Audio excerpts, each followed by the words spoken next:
22 million black victims of Americanism are waking up, and they're gaining a new political consciousness, becoming politically mature. And as they develop this political maturity, they're able to see the recent trends in these political elections. Any minority that has a block of votes that stick together is in a strategic position. Either way you go, that's who gets it. You're in a position to determine who go to the White House and who stay in the doghouse. You're the one who has that power. You and I have never seen democracy. All we've seen is hypocrisy.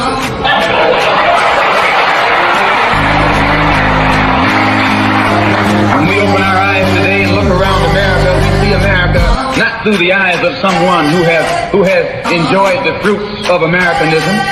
We see America through the eyes of someone who has been the victim of Americanism. We don't see any American dream. We've experienced only the American nightmare. We haven't benefited from America's democracy. We've only suffered from America's hypocrisy. And the generation that's coming up now can see it and are not afraid to say it. And are not afraid to say it. And are not afraid to say it. And are not afraid to say it. And are not afraid to say it. And are not afraid to say it. And are not afraid to say it. And are not afraid to say it. And are not afraid to say it. And are not afraid to say it.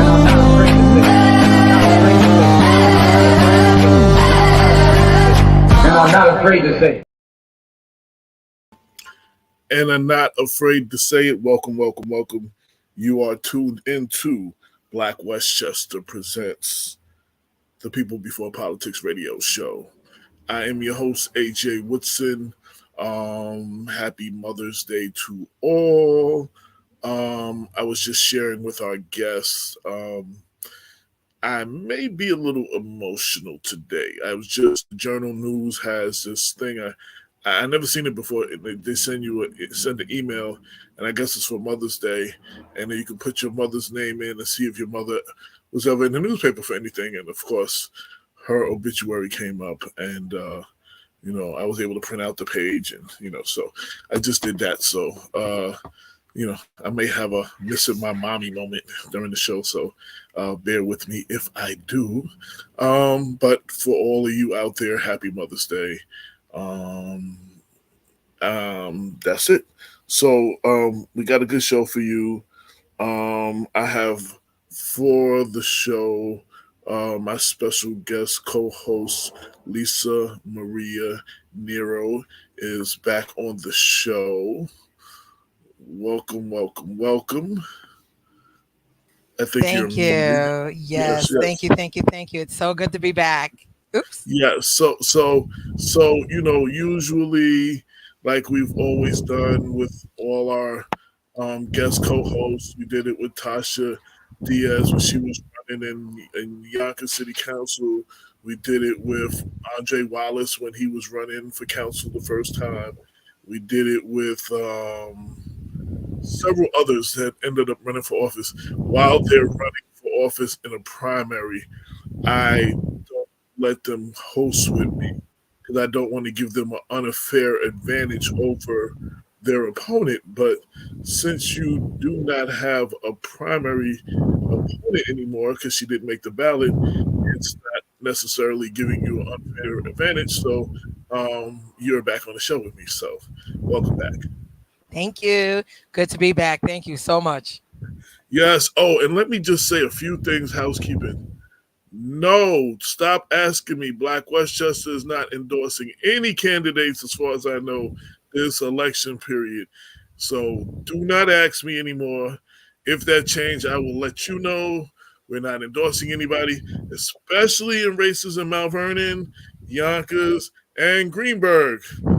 Especially those elections, we are definitely not endorsing anybody. No too many of the candidates. So I get that call from either the candidates or their supporters several times a day, wondering who we're supporting. We're not supporting anybody. We're not endorsing anybody this year. I'm staying out of the election. I'll report what's going on, and that's it. So just for the record.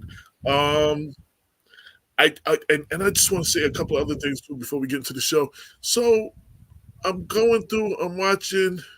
I'm going through TV today. Of course, I wanted to see anything that did not mention Mother's Day on TV all day, and I watched the Netflix thing on Cleopatra. Oh. Thought it was good. There was a lot of controversy with a lot of people upset that they had a black woman playing Cleopatra, and they, as they always do, they try to get a credible person to give a quote. They had somebody who's high up in Egyptian government right now saying that Cleopatra was not black, and a lot of people were upset that they portrayed this African queen, the last pharaoh of Egypt, as a black woman. So it was very good. I enjoyed it. But while I was going through the channels, I did catch a little bit news. There's a NBA player named Ja Moran. I think he plays for the Memphis Grizzlies. If he's, please forgive me. Um, The gun flash. yeah, a couple of months ago, he was in a strip club, pulled out this little gun, looked like it was small enough to be a medallion on his chain. It was that small, and he's flashing it, like holding it like this, flashing it, and his boys are videotaping him live on Facebook or Instagram. He Mm-hmm. gets suspended for at least 8 games. All of this happens, so that's so you know you live and you learn. He's young. Um, but then again, I see this morning he has been suspended from all NBA activities for doing it again. Car this time. First off, let me just say to all my young people, when you gotta learn the first rule. If you get caught something like that, all your friends can no longer go live around you forever and ever and ever. Like that should have been the first rule. There shouldn't have never been a part two that I'm watching another video of. Secondly, it made me. I was having a conversation with my sister earlier, and what it made me think of is something I've been saying for years. You take these young black and brown, usually black kids from urban neighborhoods, and yes, they're like, oh well, he wasn't from the hood. He had both his parents. You take these young black kids who may have a decent income, family income, or moderate family income, and then you throw them into the spotlight. You give them millions of dollars. Millions. You don't, and the cameras follow them everywhere they go. Nowhere you can't go that everyone doesn't know your name. And these owners and the NBA and the not NBA, all the major sport leagues and the owners, there's no transition for them. Like you got to go through a transition in your mind when you're living in a house and your household makes $100,000, or let's say y'all make $200,000, and you yourself now are making millions of dollars a year, and that's just from your contract. And usually there's endorsements and stuff involved, and that's more millions of dollars. You may have a sneaker deal, all that. You're making all this money, but no one shows you how to change your mind state and how to transition into that. You have to think differently. You can't do what you was doing in college and what you was doing in high school. You have to live on a different level, but you don't. That's not something you just click in. That's why I give LeBron James so much credit. I know a lot of people don't like me talking about him, and this is bigger than just what he's done as an athlete. Mm-hmm. This dude came into the game at 17, straight out of high school. Right. He was on Sports Illustrated when he was in high school on the cover. He Right. signed a Nike deal 10 days before he $100 million Nike deal 10 days before graduating high school. He gets in the league. Listen now, $100 million. This dude has not entered the game yet.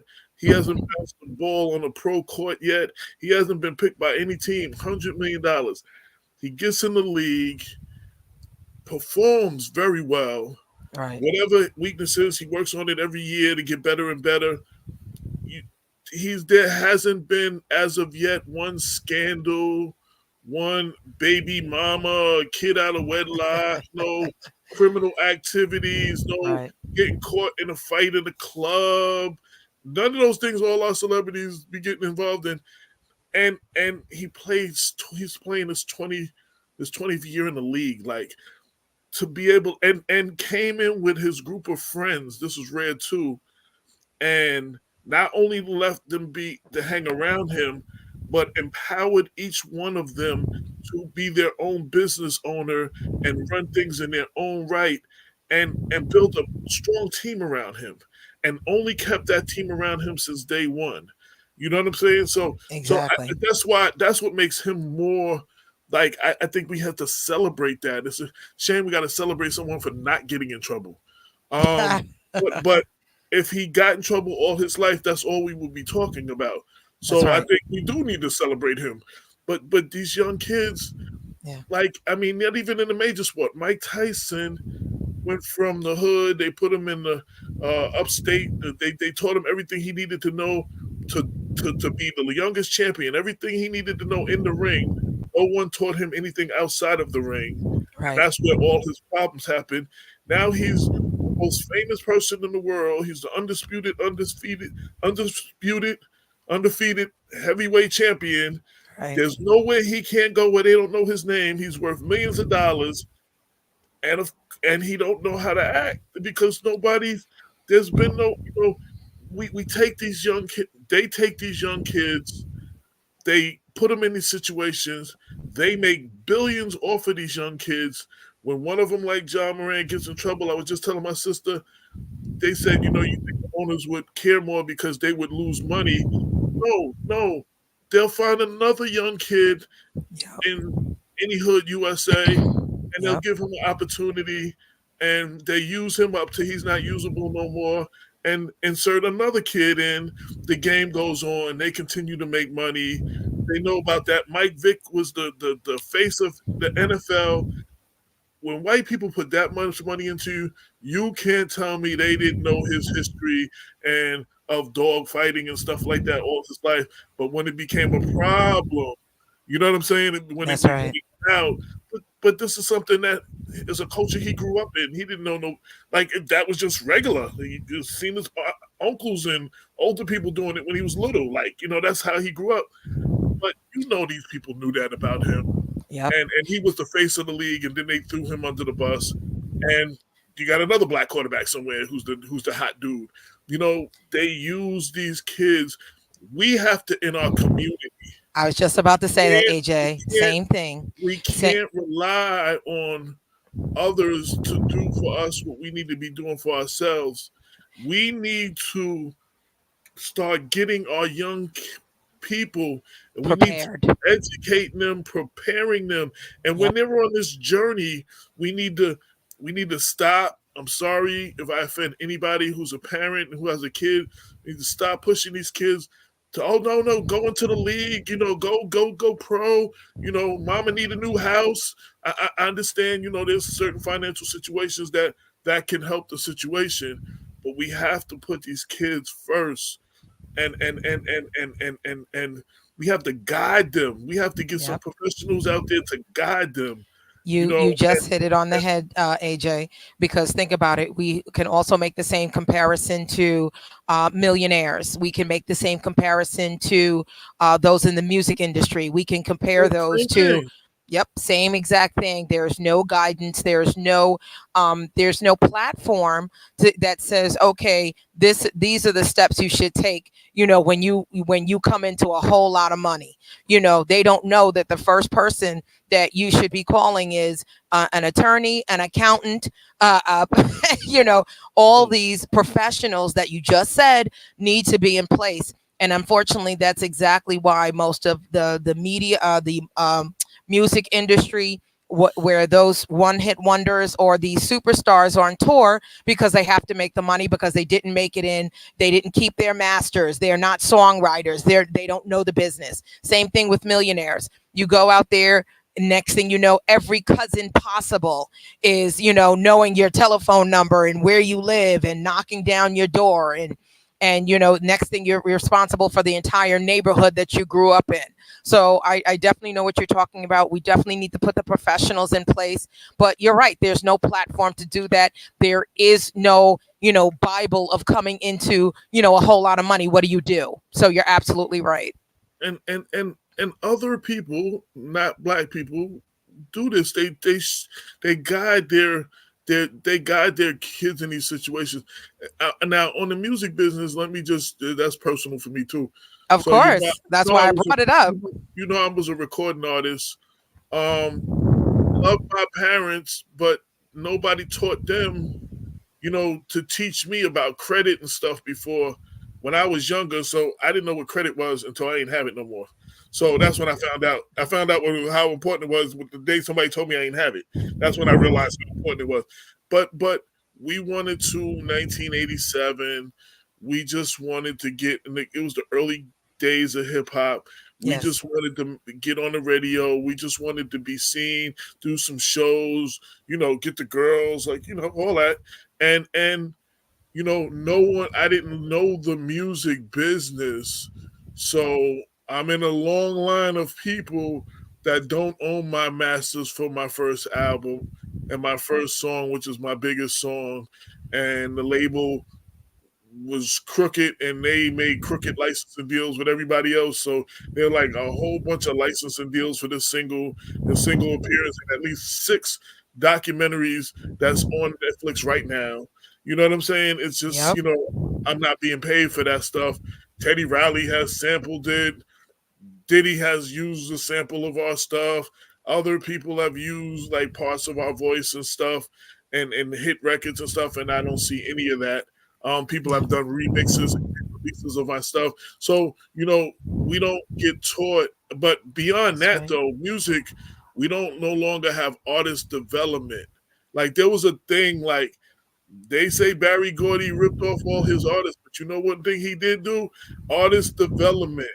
Like, Diana Ross and them had to go, they had to have table etiquette and be shown what fork to use and all that kind of stuff and walk with the book on their head and all that stuff. They went through all these things and artist development. They were developed as artists. You know what I'm saying? We Yep, don't do that either. absolutely. Music business, we sign these dudes, these young people, we make money off, they make money off of them, and when one of them can't handle it and whatever, then they throw them to the side and they go get them another talented singer or rapper and continue to make millions. And the label continues to make money. The managers continue to make money. The lawyers continue to make money. All the We people, all those other people in the business, they all can. But the artists, there were a lot of artists that came out when I came out that do not eat off of their product right now. royalties, right? None of their royalties. And wait, AJ, I'm And also wait, going to wait, give wait. you. I want to say, and we're at a, what they don't tell you, the label owns your masters for a period of 30 years. My record came out in 1988 in January. My album came out in August. That's 34 years, I think. 30, I think we're going on 34 years now. You know what I'm saying? Without all those deals, without all those licensing deals, I should actually own my masters again now. There was I think Anita Baker just got her masters back last year, within the last couple of years. Yep, There's a couple of other artists just got their masters back. Like the label owns those for a period of 30 years, but they don't teach you this stuff. So people don't know to go for their masters. There's people who there's black people they didn't know, and they still don't own their masters because they don't know that they can. that's So right. anyway, I just want to say we got to do better with our people. Our young people are being taken advantage of, and part of that is on us by not teaching them, by not standing with them, by not empowering them with the proper people, the proper team. When you meet a rich person, a successful rich person, you'll see a team with them. It's That's his right. lawyer, his accountant, his this, his that. Financial advisor. Right. That's who you meet. You don't just meet him by himself. You meet his team. And we need to teach our young people, and we need to put a team behind them so that they are protected. But I feel for Um, this young dude, John Moran, which is what started this conversation, this rant, if you will. this is the second time in less than, I mean, it was just a couple of months ago. I mean, rule number one, again, once you got caught doing something like that, you learn, and none of your friends should be allowed to go live and videotape you ever again in life. Like, that should be rule number one. That should just, to get caught doing it again, flashing a gun, and one of your partners that's with you is on IG Live, not strangers, your people that you take with you, that are your hanger-ons, that are living off of you, are Exactly. filming you doing stupid stuff that's going to maybe cost him. It's going to cost him something. I don't know what, but I heard when the first time it happened a couple of months ago, they were talking about him as the face of the league in the future, and it reminded me of Mike Vick. At that time, he was supposed to be the future face of the league. You know what I'm Yep. saying? And Yep. we gotta do better. And I'm very disappointed about that whole situation, and we'll probably talk about all that on another show. But this happened today. I just saw this today, and it Yeah. just brought up all his feelings about how these corporations and how these rich people, they make money off our young people, and then they cast them to the side when they're no more useful no more, and then they go get some more young people. I mean, you talk about football, basketball. There's a million of them that can do it. You talk about there's a million talented black boys and girls who can sing. You know what I'm saying? You just don't know them. So, you could be the next Whitney Houston, whatever. When they finish with you, they'll find you another one and they'll just build her up. You know what I'm saying? And make money off of them. So, you know, we can't expect them to do it because it's all about money. But That's then right. what are we doing as a black community to protect our young people? That's right. And that's my rant for the day. And I hope that hits somebody somewhere. And all right, so I'm done. Okay, But so AJ, just one last thing. When you're talking about hip hop, think about it. We're entering into 50 years. Please tell me why they just unionized last year. I was there. I was in okay, with. so that's another thing. I didn't know that I was an advocate back in the days when I was writing, but I was always fighting for artists to have benefits because too many of my peers were dying and having health issues and didn't have health benefits, but they're making the label millions of dollars. And the label's like, well, they're not an employee of the record company. You're kind of like a signed contractor. You're contracted situation, so they don't have to pay for your health insurance. But I'm like, yo, that's an issue. You're Yep. making millions of dollars off of people. You Yep. understand what I'm saying? Like, Yep. they're paying for their music, their labor is paying the salaries of the people that are doing the work in the office that do have union benefits. I That's mean, do have correct. benefits. And so this is something we've been fighting for since the 80s, the late 80s, the early 90s, and I've been involved in many of those things. And I was told it'll never happen, and I'm making too big of a deal. I wrote plenty of articles, but I saw too many of my peers. Some of them were friends. A friend, Poetic, he was in a few groups, and Too Poetic and the Gravediggers, a big DJ in California, and several other people. Yep. They died of health issues, and they did not have benefits their whole career, so they weren't seeing doctors regularly. You know what I mean? And Absolutely. some of the stuff probably was preventative. And I mean, the lifestyle, I mean, I abused my body for years. We've had those conversations, on the road, eating wrong, eating late at night, Yep. in Yep. the clubs, drinking. And, I didn't really do a myriad of drugs like they do it now. And, but, that life is already rough. And then you don't have medical benefits, and you're not seeing a doctor. And, this is an issue. So we've been fighting for this since the 90s. So KRS and Chuck D, Yep. two friends of mine, they started something, and they got together and they used their celebrity to Yep. form a union. I don't know the results and what's come from it yet, but the fact that they're using their voices and their celebrity, because this is something we've been fighting for, like again, benefits and all this other stuff for artists for the longest. You know, you know, labels will do what they have to do. You know, when artists is getting arrested because they're driving without license before 9/11, every label had a motor vehicle contact, pay $500, get them a license, a legal license. You know what I'm saying? And that used to be the thing before 9/11. A lot of people got fired for that. You know what I'm saying? And you know, Yep. the people that was doing it after 9/11 cost a whole lot more than $500 because, you know, the people was getting fired. But they had that contact, you know, Yep. if they need you there all day, and they'll bring the barber to the label to keep you there. They had a weed man drop off weed, you know, to keep you there. I'm serious. You know what I'm Yep. saying? Like, you Yep. know, I'm one of the few people that interviewed all 9 members of Wu Tang and one together. One of the first to ever I know. You interview shared them that with together. me. Yeah. And they had the we had a 3 o'clock interview.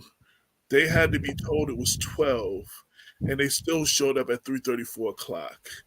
And when we got to the label, the lady wouldn't let him leave. She got the weed man to come through. She got the barber to come through, and everybody came through. Everything they needed was brought to them, good or bad. You know what I'm saying? And So, and look at Cliff now. well, I'm happy for Meth, who was a fan of my music. Um, Nice. so one of the few. There's a lot of them that came up after us that were fans of us when we were out. So yeah, I'm really happy at how he's turned the game around. Yeah. And it's good to see him and Mary together. Oh, isn't it amazing? Yeah, that's amazing. That's my favorite. That's my favorite duo. They're my they're my Marvin and Tammy of hip hop. When they Absolutely. did duets together, that's what I call them. So anyway, enough of that. We're gonna get into the show. What we're here for today.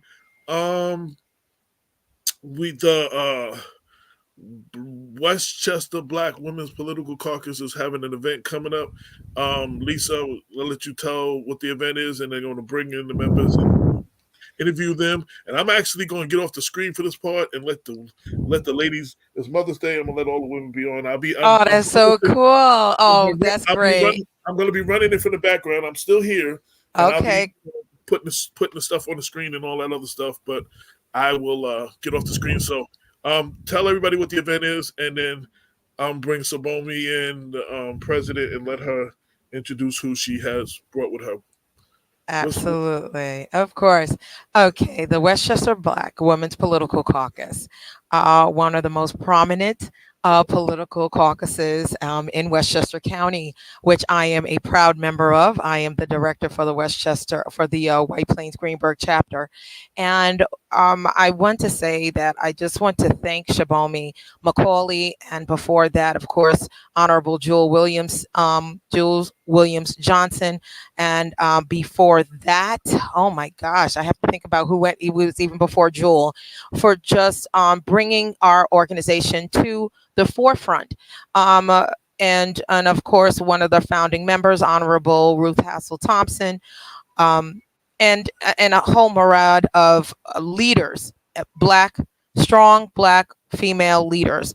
Um, I have the honor of bringing uh, the the host of the event, none other than Mr. AJ Woodson, who is also going to be serving as our MC of the hour or few hours, and it's going to be a power circle of who's who in the political world of Westchester. There was a New York Times article that basically said that Westchester County was the firewall because the red wave stopped at Westchester and skipped over. So we are definitely making our voices known. We are bringing forth information, and our main purpose is to help Black women and I'm going to say it again, Black women run for political office, and we help them through the process. So this event we're having is just a culmination of Westchester powerhouses in the political field, and just letting everybody speak on their platform. We're going to have different different speakers, and we have a whole array of people, but I don't want to steal Shabomi's show, so if you would bring them on, I'd appreciate it. Good afternoon, everyone. Good afternoon, Madam President. Thank Good you. afternoon. And can you introduce who you brought with you today? Absolutely. I have with me the director of our newest chapter, Greater Bedford chapter, Mary Ann Carr. I have with me Lisa Burton, the vice president of the New Rochelle chapter. I have with me Crystal Collins, who is my second vice president, the head of our fundraising team. So she's the behind the scenes person in charge of this event. And I have with me Gia Clark, who is a legacy in the Yonkers arena. Good evening, ladies. So happy you're joining me tonight as we speak about our second annual Westchester Power Circle, which will be held a week from today. That is Sunday, the 21st of May, from 3 to 7 p.m. at Westchester Community College. Let me have Mary Ann Carr, the director of the newest chapter, Greater Bedford chapter, speak on this event. Go ahead, Mary Ann. So before you do that, I was just about to say before. I am getting off the screen to let all the women take up the screen, and I'll be in the background, and I'm gonna let Lisa Marie Nero take over from here. Thank you. Madam President is just acting as Madam President. Hello, my sisters. Hello, hello. Hello, hello. First of all, it is such an honor to have all of you with us on the Black Westchester radio show. Again, I am a proud member of this organization. And if we can first, of course, we introduced Shabomi, but if we can just go around and just let our guest just give a little something about themselves. And Shabomi, I know you were talking about the event, but can you just give a little something about yourself, and besides being Madam President? Thank you so much, Lisa. I'm a 12-year member of the Westchester Black Women's Political Caucus. I'm the current president and have been the president since 2021. My goal, which I'm building on the legacy of the former presidents who were there, is to continue to make a force to be reckoned with in Westchester. To that end, we have 24 members who are elected officials in Westchester County. Our membership includes New York State Majority Leader Andrew Stewart Cousins, the mayor of the jewel city of Mount Vernon, Mayor Sean Patterson Howard, the mayor of Peekskill, Mayor Vivian McKenzie, as well as members of the County Board of Legislators in the persons of Jewel Williams Johnson and Terry Clements. In addition, we have here in my home city of Yonkers, we have 4 members, the president of the Yonkers City Council, Lakeisha Collins Bellamy, the majority leader, the council person for the first district, Shanae Williams, and the council person for the second district, Corazon Pineda. And we have that in Greenberg, we have that in Peekskill, we have that, we have 6 chapters, and I'm just blown away by the sheer power force of our membership. Awesome. Thank you so much, Shabomi. Next, I would love to have the director of the Westchester Black Women's Political Caucus Bedford chapter, Honorable Mary Ann Carr. Thank you, Lisa, for hosting us today. I saw AJ with his Buffalo shirt on, and obviously Buffalo is in our prayers on this Mother's Day. Many folks lost their mothers and grandmothers and members of that community, so we do not forget. And it was just a reminder with him sitting there wearing that T-shirt. The one thing that I have learned is that you have to be engaged in this political process. Otherwise, people will be making decisions about you, for you, that affect family, your daily lives. And I have been a member of this political process for a long time. Certainly, I joined up with this distinguished Bedford, the Westchester Political Caucus, Women's Political Caucus, because she, like you said, is prominent. It has power. It has women who are powerful.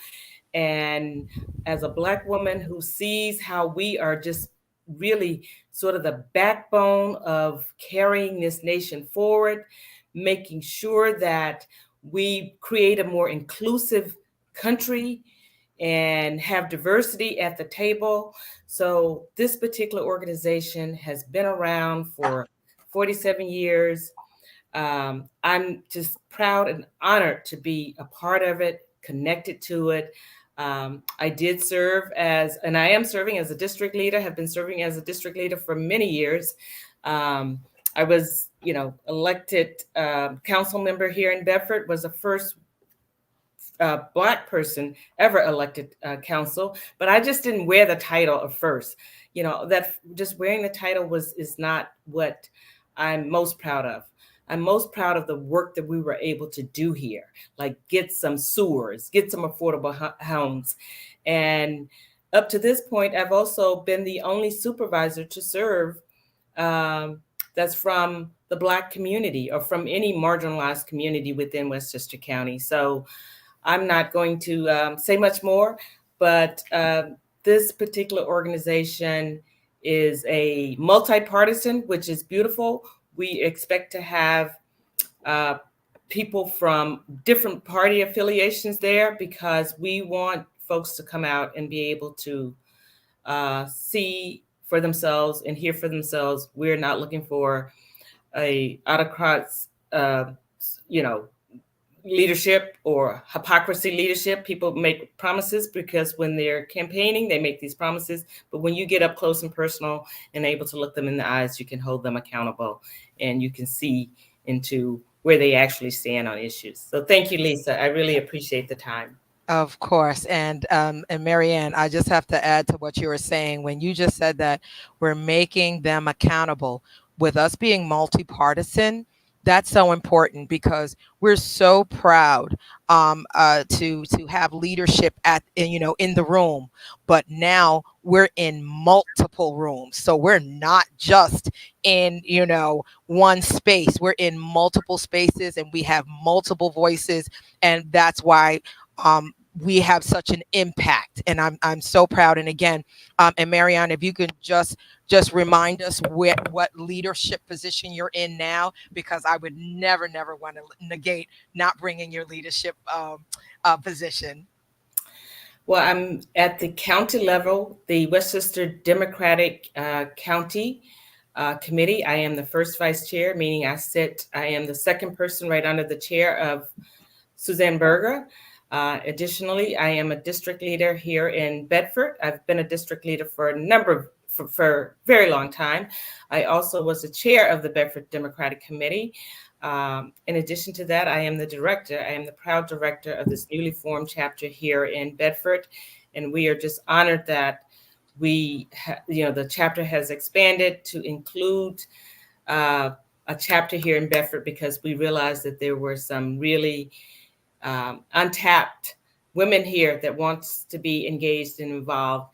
And so we feel just really being connected gives you a stronger sense of power, a stronger sense of unity. And when you have that kind of unity, there is power in being able to affect change and getting the visibility and the attention that we so rightfully have been carrying and sometimes not getting the visibility, but we've been doing the work for a long time. I look around in this room, we've been doing the work. The work has been done by Black women. And it's high time that people recognize that, we got a president today because of the Black women. We got a vice president today because of Black women. We got our first U.S. Supreme Court justice, and they came with excellence. They didn't come just because of the color of their skin. Absolutely. And just for a point of reference, I want to make sure that people know what a district leader is. A district leader is elected position. It's unpaid, and a district leader seat is up for election every 2 years. Um, uh, District leaders in their particular party, they vote on leadership. In their party, they choose judicial candidates. They staff poll sites. There's an influence on policies and structure and functions of the party.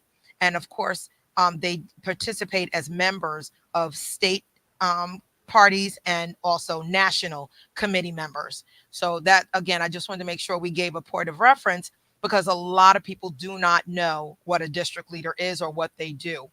So and just one thing, Lisa, to add to that, a district leader has a great amount of influence over who gets on the ballot.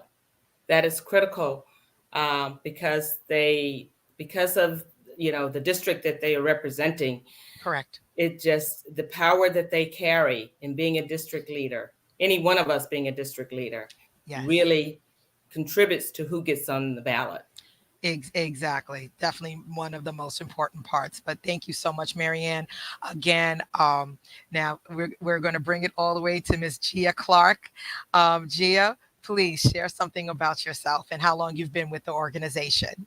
Hello, everyone. My name is Gillian Gia Clark, but I am called Gia with my friends and my family. So I have been with the caucus for, I would say, about 4 years now.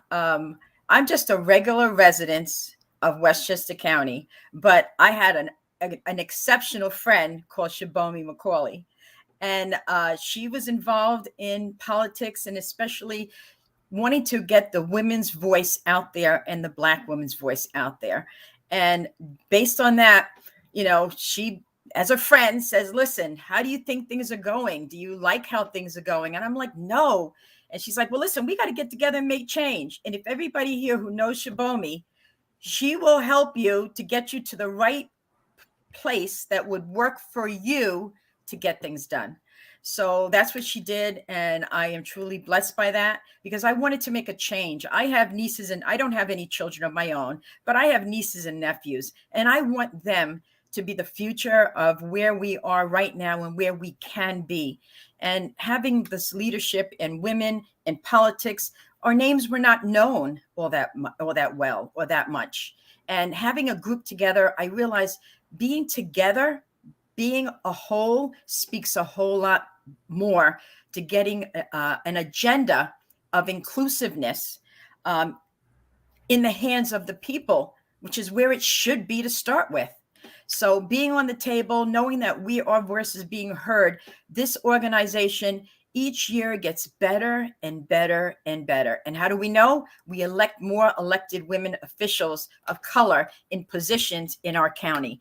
And my hope is that based on this will grow to encompass not just Westchester or New York, but other states that are part of this great country, because this is what we need. We need women who are willing to speak up. And I'll tell you, it's not easy.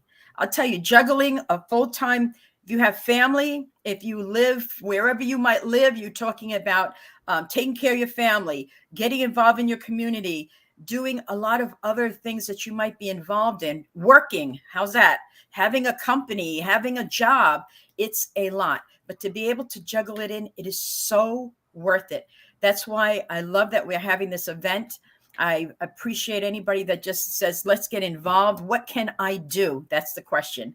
And what we do is we figure out what you can do, because every little bit that you do helps to make the whole. And that's what I realize with what I do.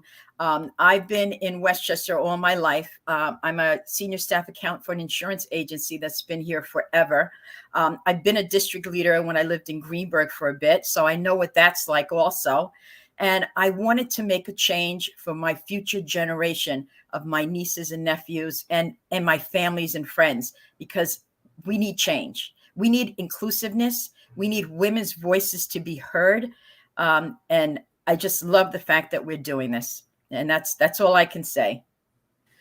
Thank you so much, Gia. Listen, you know what I love that you said, and and I know this has been Madam President's vision from the very beginning, and what I love is that she took the vision from our anniversary as the biggest networking event ever. But what we did not really focus on is that this is the second largest networking event that we can have in Westchester County. So we need to kind of pivot the marketing. It's only a week, but we can do it, and we can pivot it as if you want to know you're elected, you want to know who you're voting for, this is the place to be. And you know, I'm going to definitely leave it to Mary Ann to talk about the event itself. Hello, Madam Second Vice President. Hi, everyone. I actually missed a step, and I was trying to call the president to try and get in. So I am in now. I'm excited, and I apologize for my tardiness. No, that's okay. You just missed the introductions, but that's okay, sweetie. Um, this event, like I said, I'm so excited just to be a part of it. But like I said, Gia, you hit it right on the nose. If you want to know who your elected officials are, you need to be at this event. I love it. I love it. That's our pivot. Make sure, Madam President, you make sure you get the marketing team on that, and that's where we're going. That's the direction. You want to meet this is our meet the candidates. This is where we are. This is our meet the candidates. And the fact that this is our second annual, I know it's going to be bigger and better. And no, I didn't forget. And I'm just so excited. Okay, we are now going to bring it to our Lisa Burton, who is our redistricting czar. Hi, thank you for the introduction, the other Lisa Marie. Hi, I'm Lisa Burton. I'm from the New Rochelle chapter of the Westchester Black Women's Political Caucus. I've been involved with the Black Women's Political Caucus, I think about 6 years now. It goes by so quickly. And the reason I joined after many years of not being apolitical, I mean, I've always voted and I've always took an interest in it. But there were things happening in Westchester and in my community that it didn't seem that the Black voice was being heard. And I stumbled upon the caucus and found that there was a group of like-minded women who, regardless of party, were interested in making sure that the Black community in Westchester was heard and seen and respected. And certainly under the current leadership, that has just exploded in terms of the number of events that we have, the number of learning and community outreach that is here, the growth of the membership, all points to this really strong need to make a stand, because as you pointed out, Lisa, earlier, Westchester was like the firewall with this red wave that was going through New York.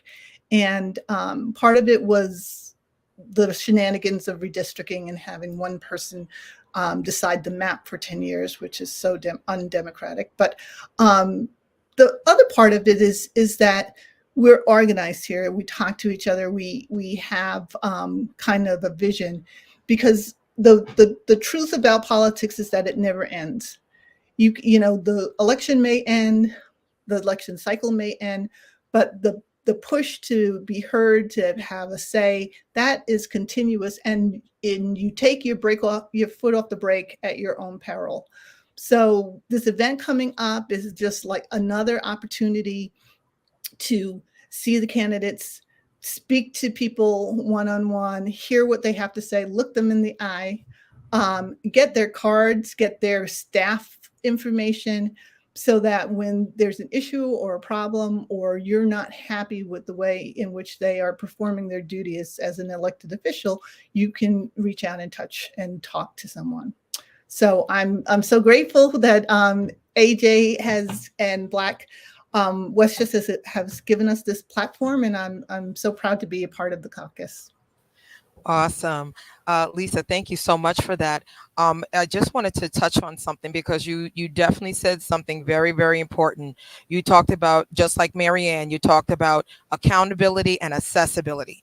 That's so, so important. But you did touch upon a little bit, and if you can just tell us how instrumental you have been with putting the Westchester Black Women's Political Caucus on the map with your work with the redistricting. I'm sorry, I would be remiss if I did not at least give you your little 15 minutes, your 15 minutes of fame, your flowers now, because Lisa, my namesake, no, Mama, we definitely have to. We're here to encourage, empower, and I would definitely be remiss if I did not mention and let you just give just a little snippet of how you've been involved with the redistricting for the state. All right. So the only reason I was involved with the redistricting with the state is because Madam President voluntold me that I was going to be chair of a committee that had not existed beforehand. But having said all of that, the redistricting process is so critical to the state, and President Saboni had the vision to see that there was an opportunity with the independent commission for the public to come and be heard, and there were maps and there were public forums, and I was proud to head a committee where we went and talked at these listening sessions.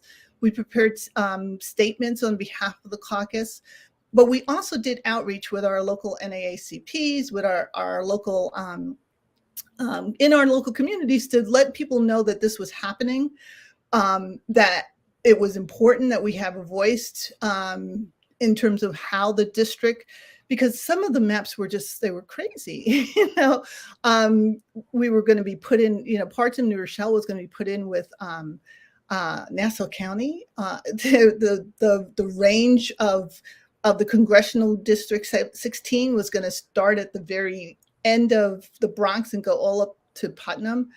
It was the opportunity for people to speak out was so critical, and yet other communities had plans, other communities came with maps, and the Black voice was absent until, of course, the Westchester Black Women's Political Caucus became involved and took a stand.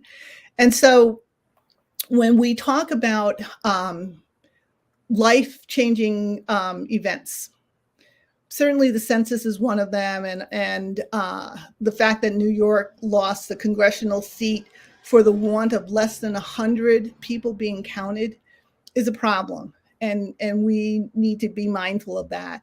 The whole redistricting process that occurred and then was taken out of the hands of the people, and one judge in one of the smallest communities in the state picked someone from one person, one master, which tells you everything you need to know about it, one master from Pennsylvania, who drew the line so that we lost Mondale Jones. I mean, he didn't have a real good seat because they divided Westchester in a way that was not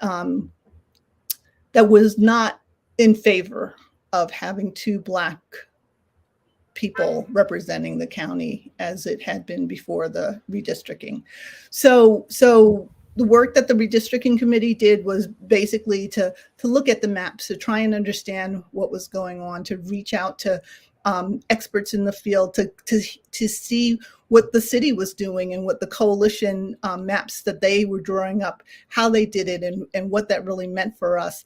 Our President Saboni went down to a rally to talk about the redistricting and to push back against the lack of input that eventually happened with it. So we were very active in it. We made some really great allies. We made really great connections throughout the state, and it's the next redistricting is almost upon us. We're gonna have another round for the assembly seats. We just got rid of, through that. There's talk about some other things happening, but 2025 is going to be the halfway point to the census, and then 2030 will be here before we know it. And this time, we'll have a better understanding what the maps mean. We'll have a better understanding of how our candidates can be positioned.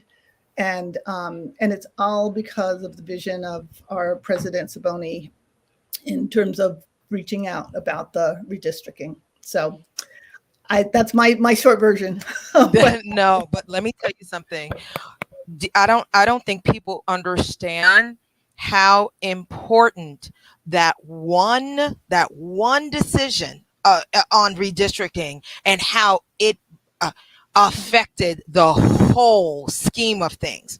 And the one thing, Lisa, that you brought up, you said, one, you talked about the lost seat. And if nobody realized us losing that seat means, again, this is what us as an organization, this is what we're bringing to the forefront. We're bringing this information to the forefront so that people realize that one decision. And I'm so glad you also talked about the census. Girl, I was on every complete census that you can think of. I was on Queens because of the NAACP Jamaica branch, then I was there.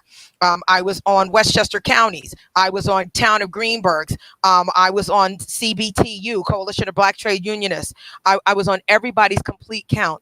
And what a lot of people don't realize is that 10 minutes that it takes to fill it out lasts 10 years, 10 for 10. And people don't realize that they're just, like you said, that little amount and how much it cost us in the end. And a lot of people don't realize that in between these 10 years, like you said, there's halfway. How many people do not realize that there is a community survey that's adjacent to the census?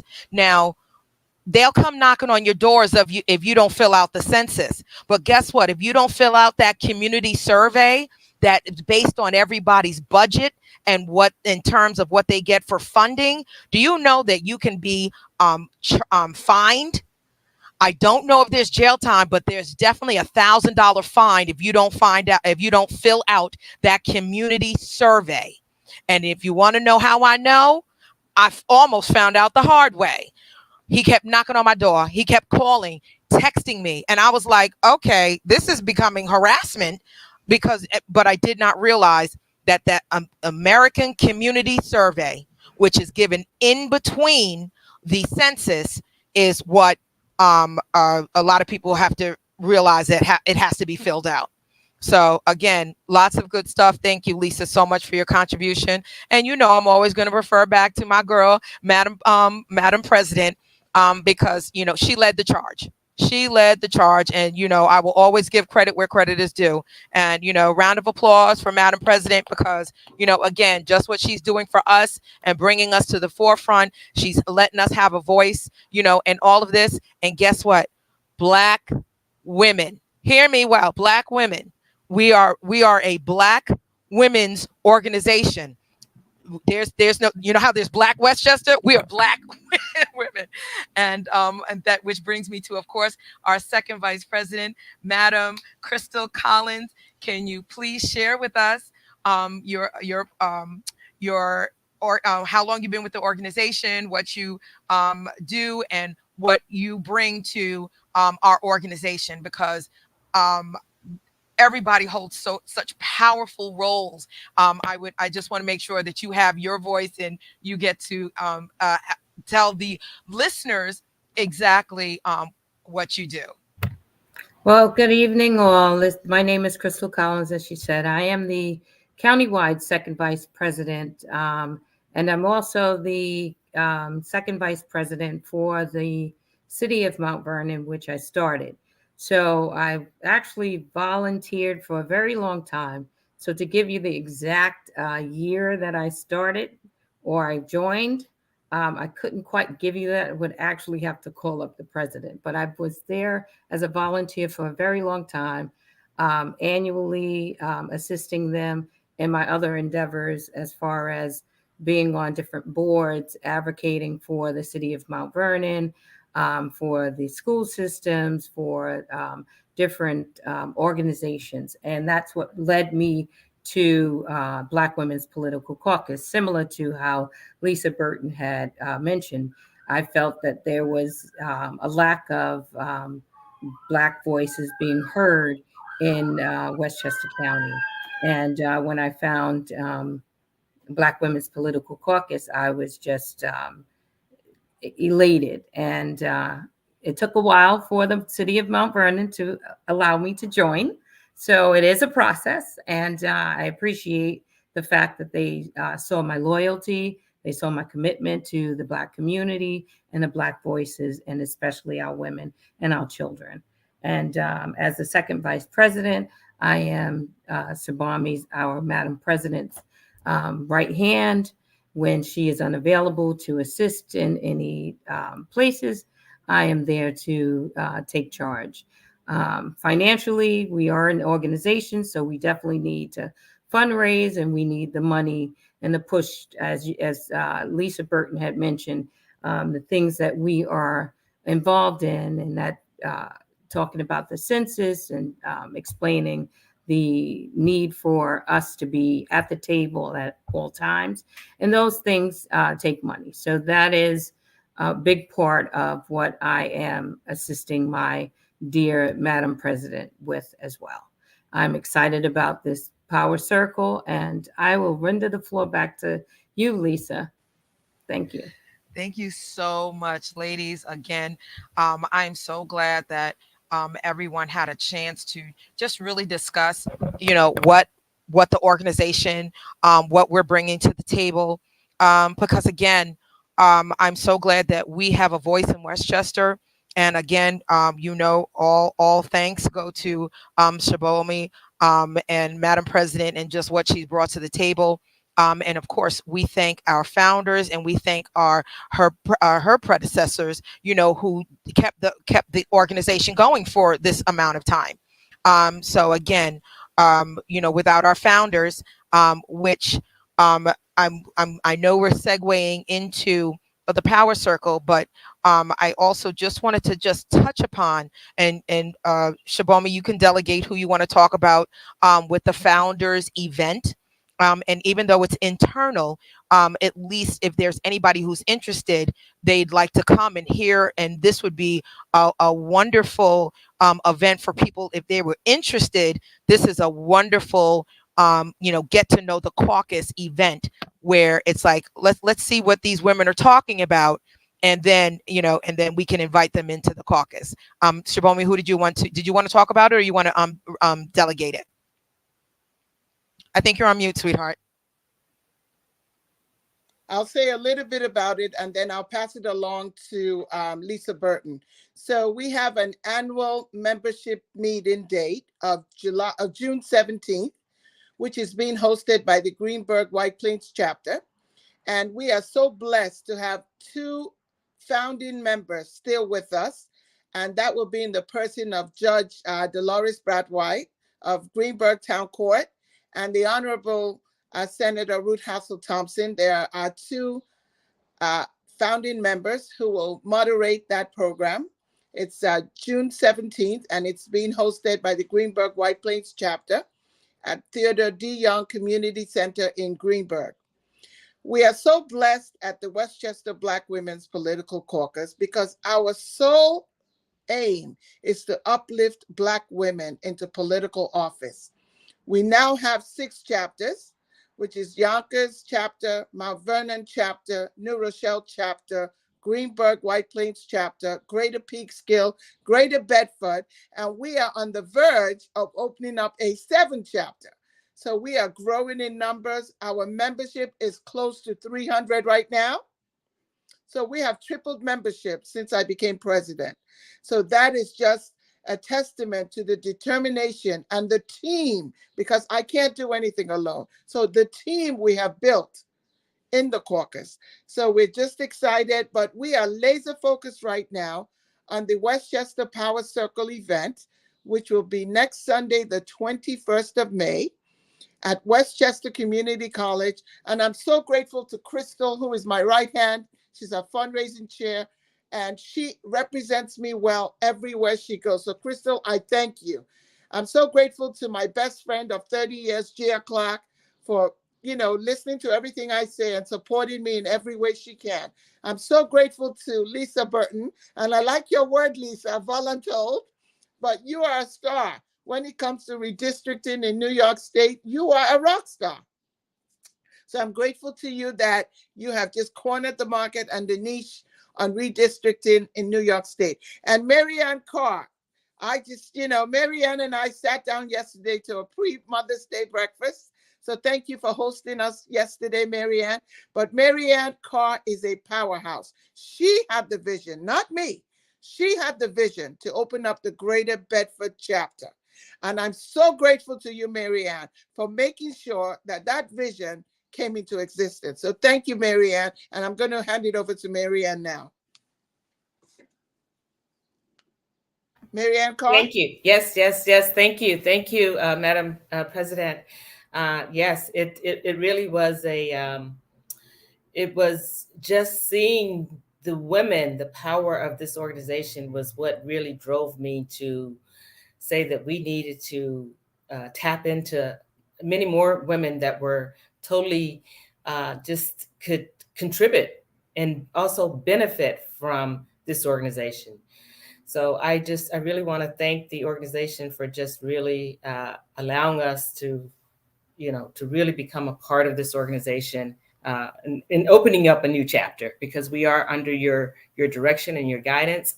And I also just want to mention Lisa has done a phenomenal job with the redistricting, and that's we've talked about it a little bit today, but I also want to just say that that's going to be a part of some of the questions and answers, because the redistricting, how that impacts us, and I'm going to just share it with you in a very, very elevated form. The redistricting that happened caused us to lose one congressman. In causing us to lose that one congressman, which means we lose the House. We lost the House in Washington. And when you lose the House in Washington, here we are talking about a debt ceiling that needs to get passed so that veterans will get their benefits, and so that senior citizens will get their fixed income. And if this debt ceiling is not passed, then it's going to reverberate out into the nation and have ramifications that is just going to cripple our economy.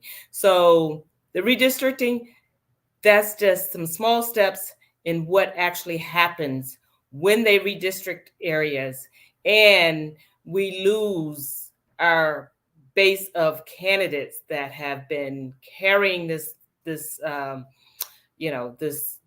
load of just being able to create a legislative policy that impacts working class, the poor, middle class,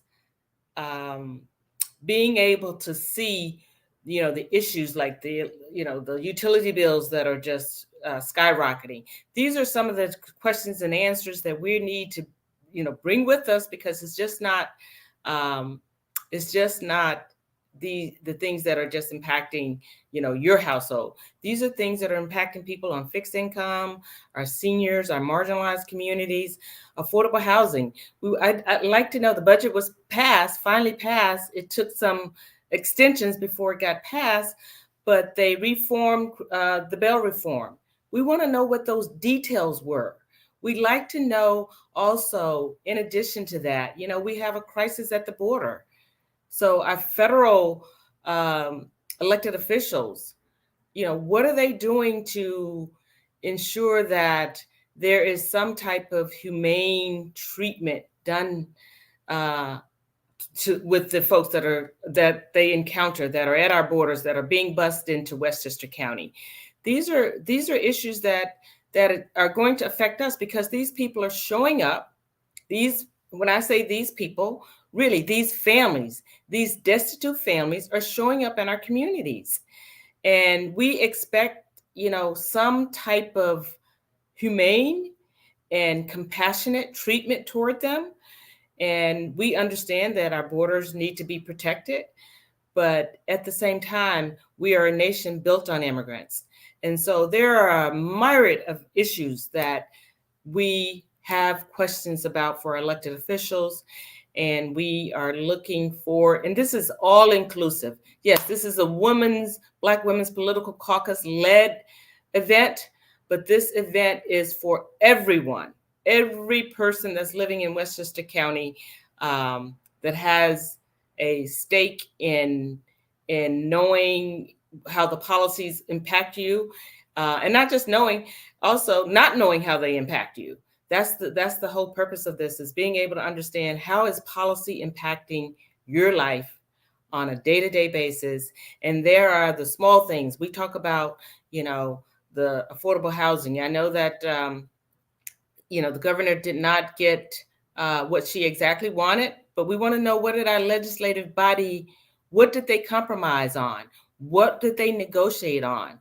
Because it's one thing to negotiate and create some type of pathway to a solution versus just saying, we're going to table this.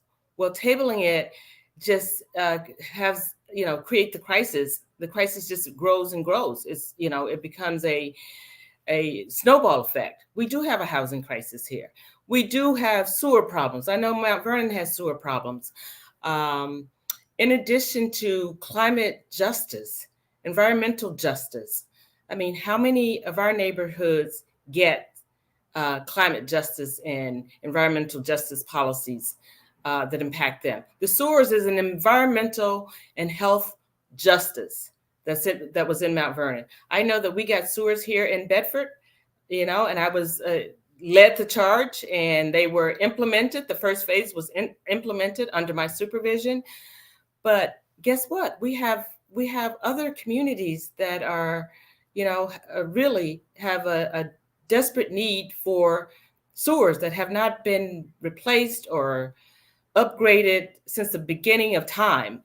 And so those are just some of the issues: childcare, education, the utility bills, I think, is really the one that's really impacting people in this inflationary time.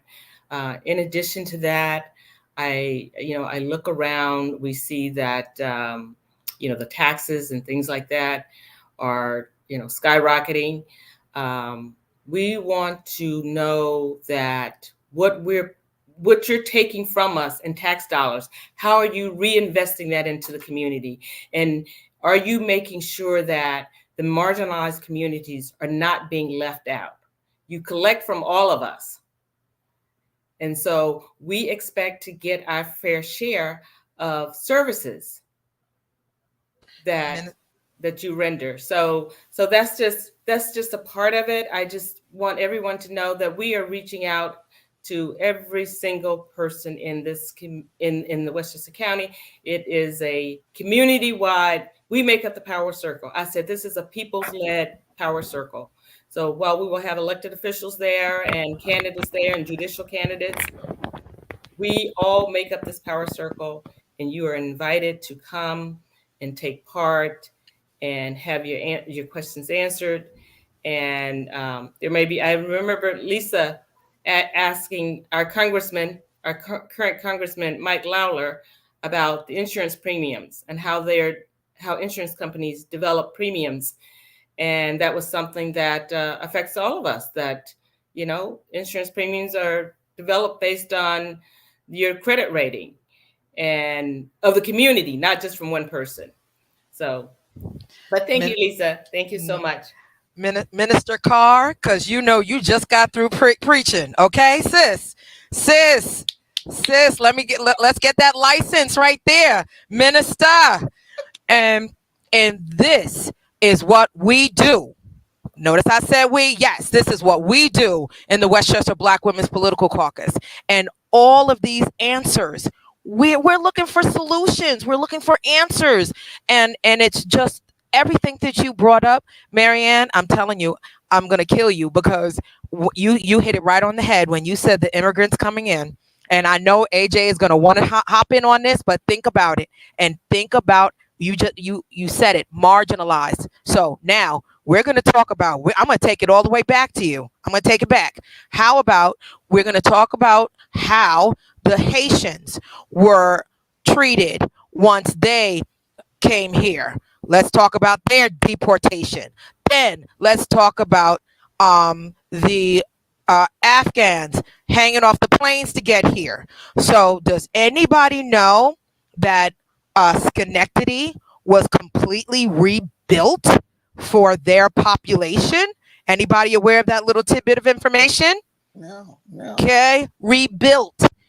Then next we have coming in were the Ukraines, where each family that made it here was given $10,000 per family. But guess what? The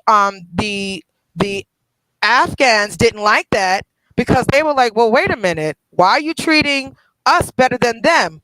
But it was okay for them to be treated better than the Haitians who were deported. Don't get me started. Do not get me started. Then you want to talk about now the immigrants are coming, and they're coming in by buses, and they're being brought to the Ramada in Westchester County in Yonkers.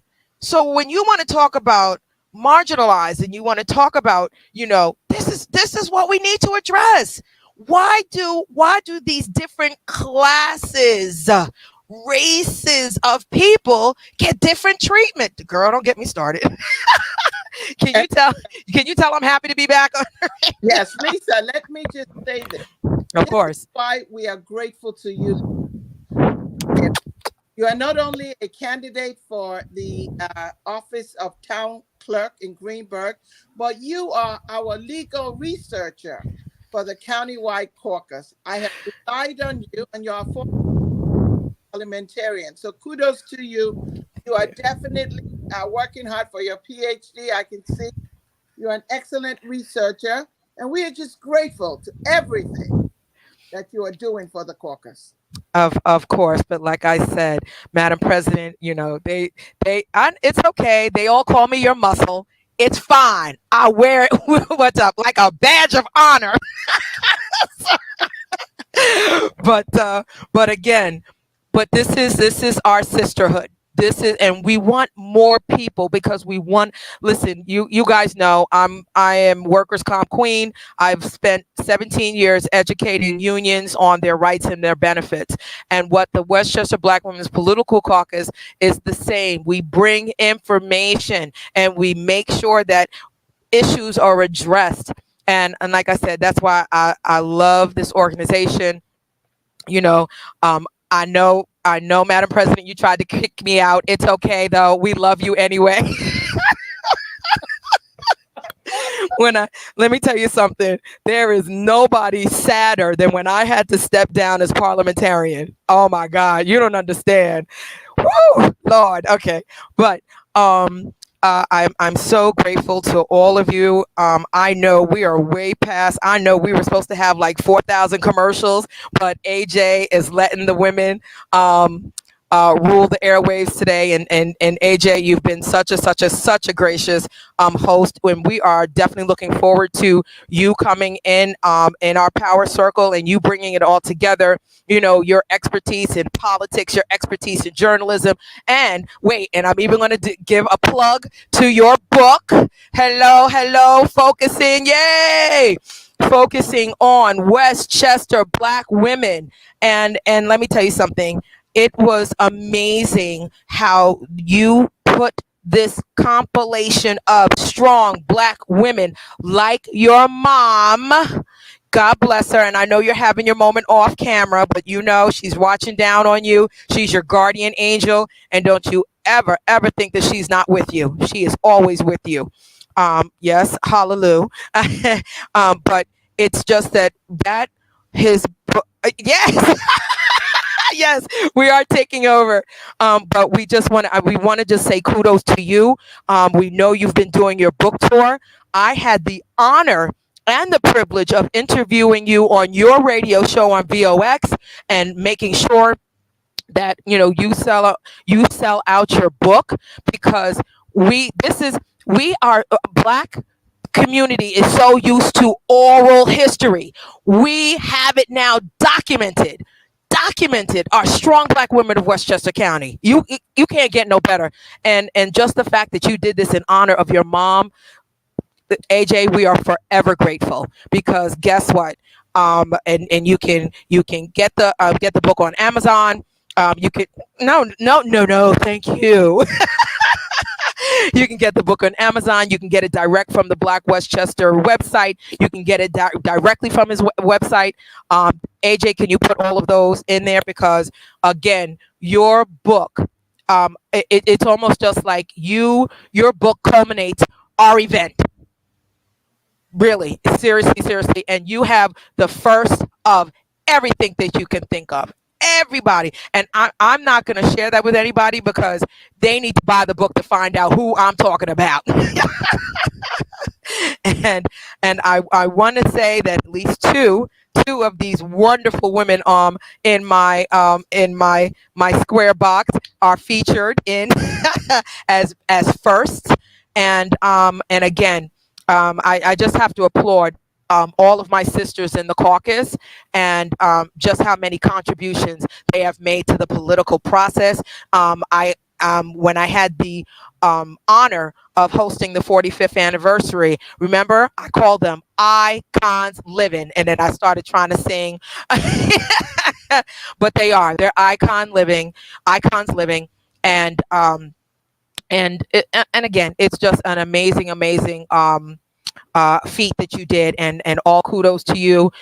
You should definitely have your flowers, and I want you to sell that book out where you have to order more, because we want to support you. We want to, you supported us unconditionally, and we just want to make sure that your book gets sold out. It's on Amazon, it's on their website, and I just want to make sure that, oh, and by the way, and you better bring it with you to the Power Circle, and I'm trying to think if there's anything else. If everybody can just give just a quick, closing remarks. And again, we all know that we're going to see everybody at Westchester County College, Westchester Community College next week. So we already know that's a done deal. We're going to start backwards this time. So I'm going to start off with Second Vice President, Madam Crystal Collins. Good evening. I just want to say I'm excited. I want to see everyone there at the Power Circle. We look forward to this event. We are working really hard, and we are excited that a lot of invitations have gone out, and a lot of people have made commitments to be there. So it's going to be a sold out show, a sold out event, and we are looking to see your faces there. So have a great night. We are excited, and we look forward to seeing you. Thank you so much, Crystal. Thank you so much. Amazing having you here. And then, of course, our redistricting czar. No. Did I do Gia? I can't remember. Is it Gia next? Yes. Hi, everyone. Yes, so please, the price is reasonable. There are so many things out there and ways that you can take and order your ticket. It's at Eventbrite. It is so worth it if you live in Westchester County. Even if you work in Westchester County, you need to be here. It's a great event that you can get to meet. Number one, you're going to be networking with people of power that are in the county that we live or you work in, but get there. It is not something that you should miss for this year. Thank you. Thank you so much, Gia. And of course, we're going to have our redistricting czar. I just want to reiterate what everyone else has said, that this is the place to be next Sunday. But don't come by yourself, come with a friend, because you want to divide and conquer. It's going to be a big crowd. You want to come with your business cards. You want to accumulate some business cards, and you want to make sure that you have the questions regarding housing, regarding immigration, regarding what happened in the budget, regarding, everything that's going on in our community. This is the place to be, to ask the hard questions. And if you don't get the answer that you like, then you know how you should proceed. And we will help you with that also. So Awesome. Awesome. Thank you so much, Lisa, my namesake. I love it. And of course, we're going to next pass the mic on to Honorable Director, Madam Director Mary Ann Carr, the first Black supervisor, female supervisor, or first Black, Both. period. Oh, yeah, First Black. There was a previous female supervisor. first Black female supervisor in one of the richest town village in Westchester County. Mary Ann. Thank you, Lisa. Once again, thank you, Black Westchester, because without Black Westchester, our news would not get reported. You would not hear about us. Period. So, AJ, really, all power to you and prayers to you for uplifting us, because no one would have heard about me being supervisor hadn't it been for you. But I do just want to put one more plug in for the Power Circle event. It is the only event of its kind in Westchester County. We go to very partisan events all the time. The Democrats are having something, the Republicans are having something, the pro-choice movements are having something. This brings us all together. Everybody that has an organization, the NAACP, the Republicans, the Working Families Parties, the Democratic parties, other organizations such as sororities, we will all come together on that day to be a part of this power circle, to learn more about what we can do to improve our communities and how we can work together in doing so. We all live here. We all have to ride together to get to something that is better than what we have. We have mass shootings going on. We have, in our neighborhoods, the crime is there. And so whether it's at the same level it was last year in terms of Westchester, it's still too high. It is still too high in terms of the crimes that are happening within some of our more urban areas. And no one is immune to it. You're almost afraid to go to any public event. So our federal officials will be there too. Jamal Bowman, Mike Lauer, we've invited. Our state representative, Lieutenant Delgado, will be there. So you want to be there. It is the place to be. It is the only event of its kind. We had a tremendous amount of people there last year. And again, it was held, directly. It wasn't planned because we didn't know the tragedy was going to happen in Buffalo. But we were there also on a very somber day. But it was healing to be there in one sense. And I like what Senator Shelley Mayer said.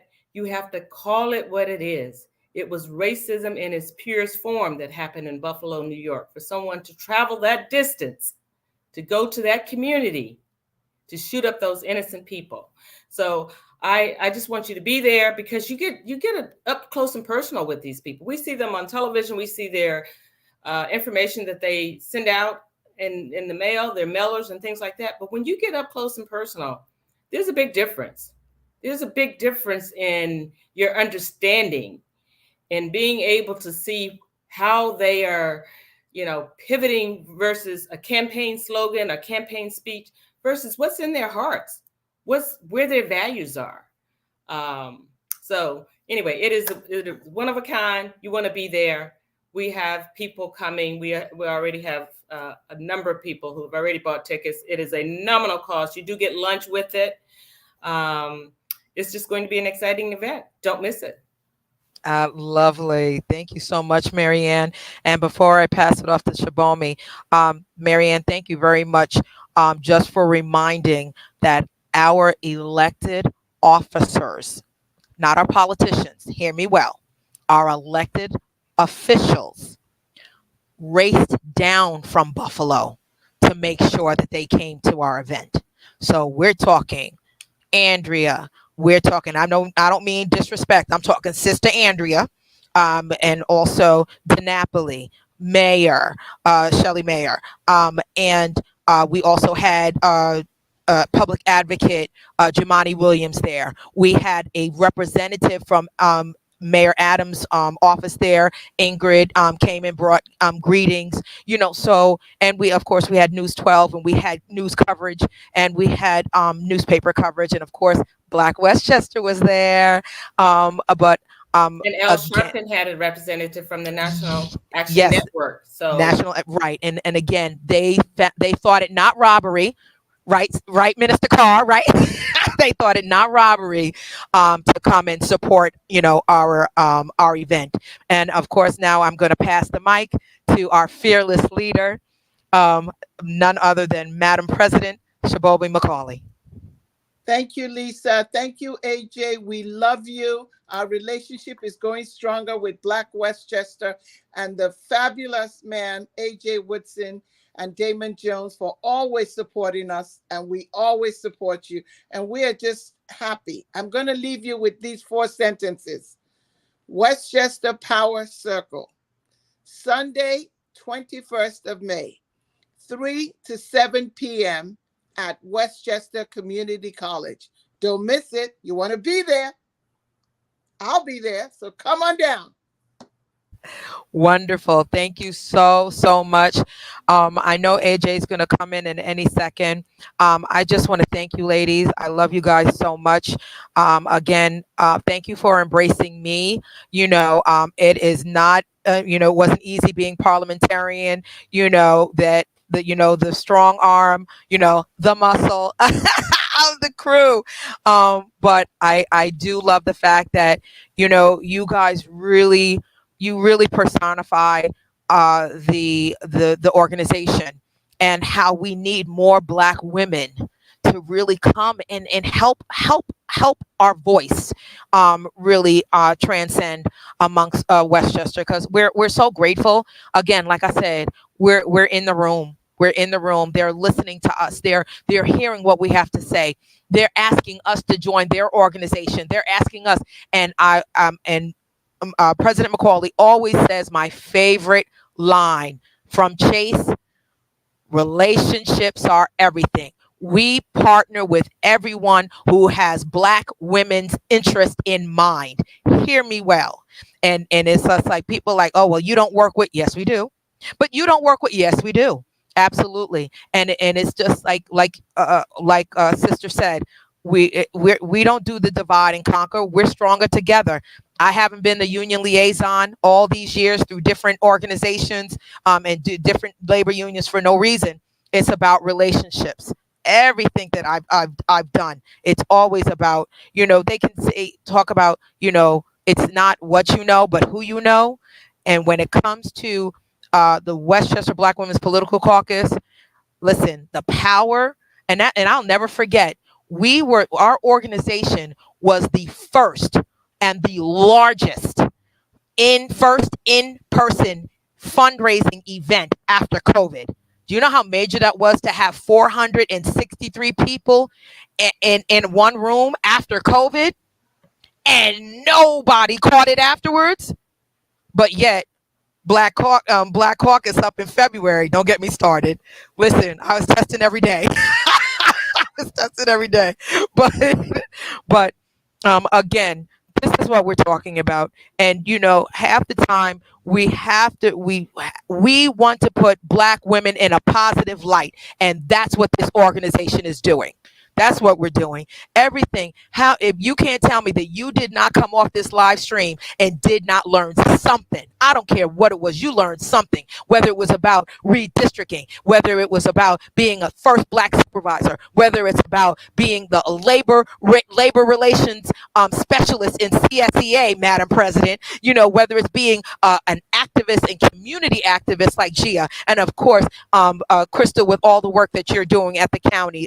So, again, and like I said, I'm the Olivia Pope of workers' comp for my organization. And so, but again, it's bringing information, and we as a culture forget the race, as a culture, don't share information. But this organization, we go against the grain and we make sure that you're informed whether you like it or not. So again, I'm so proud to be a part of this. And wait, here go my shameless plug. And I hope to become president of our chapter coming up. There's no one else on the ballot. Woo! So, so hopefully, I'll be the president of our chapter, so then I can further support our Madam President of the countywide. And serve on the executive board. But again, ladies, again, I love you. I love you. I love you. There's nothing you can do about it. And here is our gracious, gracious host, Mr. AJ Woodson. Hello, ladies. Proud of the work that y'all are doing with the Westchester Black Women's Political Caucus. It is always a pleasure to highlight y'all. And thank you for promoting the book. I thought it was very important. The first book, there'll be a Men of Westchester book, hopefully for Black History Month next year.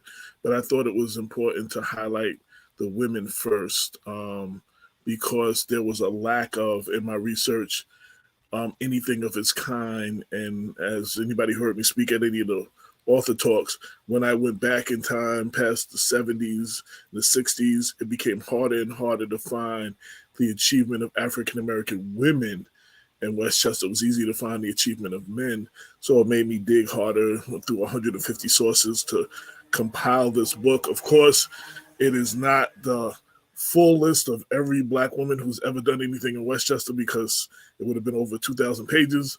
There will probably be a part two eventually, a second edition. There's a hardcover edition coming out once I can get it formatted right for Amazon. That'll be coming out. It'll have more people in it and have a lot more pictures. It'll be color. The whole inside will be color. And that should be coming out soon. I wanted it out by now, but been very busy lately. I am also now the first vice president of the Mount Vernon branch of the NAACP, and that has been keeping me a little bit busy too. I had the pleasure of going to NIAC yesterday to the New York State Quarterly Conference, and it was good to see all the members of the NAACP, Peekskill, Osning, White Plains, Greenberg, Yonkers, Peekskill, yeah. So Andy King from the Bronx and several other people. It was good to network with all of those people. It was pretty good. That was my first time going to one of those. So that was yesterday. So shout out to everybody who was there. Shout out to all you women and what y'all are doing individually and collectively. It's very important. And I hope I did y'all justice in the book. And yes, every woman I meet tells me they're going to be in the next edition, and the ones who don't chastise me for not putting them in the first edition. So I hope that it is every year, at the very least, for Black History Month and Women's History Month, that is pulled out and maybe utilized for kids to do term papers. And hopefully it'll be in all the libraries. So well past the time I'm here, that it will be a recorded history of the achievement of African American women in Westchester. So it was definitely a big undertaking, but I'm glad I was able to get that out and represent y'all. So I hope I did y'all well. So thank you for being here. Again, a little emotional. I usually don't do a show on Mother's Day, to be honest. Since my mother's not here, I just, keep to myself. So I decided to let y'all take over the show and go behind the scenes, and I didn't need to be on the screen, and y'all did well.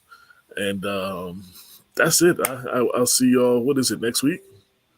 Sunday. Yeah, I'll see y'all a week from today. And yes, I will bring some copies of the book. I have plenty of them here, so I will. Anybody who didn't get it.